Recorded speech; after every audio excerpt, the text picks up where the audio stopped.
गाडी रुळावर येते 2-3 महिने पाठीमागे अडचणी थोड्या येत होत, नवीन योजना असल्यामुळे अडचणी येत होत्या, पण आता गाडी रुळावर आलेली। याचा अर्थ माझ्या त्या लाडक्या बहिणी योजनेला विरोध असणं किंवा हे असणं म्हणणं हे चुकीचं होतं।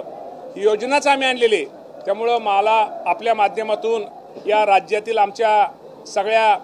महिला भगिनींना सगळ्यांना आणि आपल्या माध्यमातून सर्व सामान्य माणसाला सांगायचं आहे की ही योजना खूप चांगली योजना आहे आणि या योजनेला आमचं राज्य सरकार कुठल्याही प्रकारचा निधी हा कमी पडणार नाही आणि भविष्यामध्ये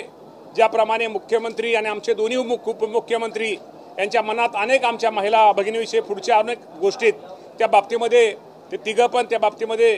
काही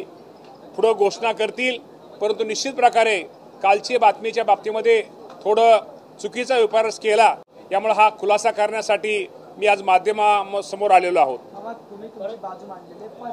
मंत्री छगन भुजबळ यांनी सुद्धा हा मुद्दा उपस्थित केला की लाडक्या बहिणीच्या निधीमुळे जो आहे तो ताण आलेला नाही, आता हे गोष्ट आपण म्हणण्यापेक्षा ताण म्हणता येत नाही त्याला, की आता अचानक एखादी कुठली नवीन योजना, शेतकऱ्यांची वीज माफी असू द्या,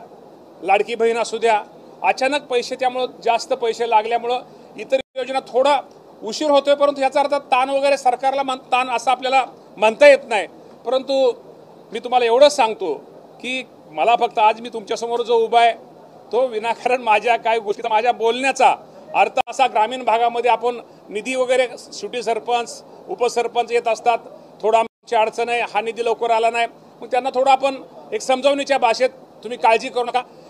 थोडा ताण होता परंतु हळूहळू आपली परिस्थिती सुधारते आणि ह्या बाबतीमध्ये हा माझा खुलासा होता। ह्याचा जर चुकीचा अर्थ निश्चित प्रकारे थोडा काल घेतला गेला आणि हे तुमच्यासमोर खुलासा करण्यासाठी आज मी हा खुलासा करतोय।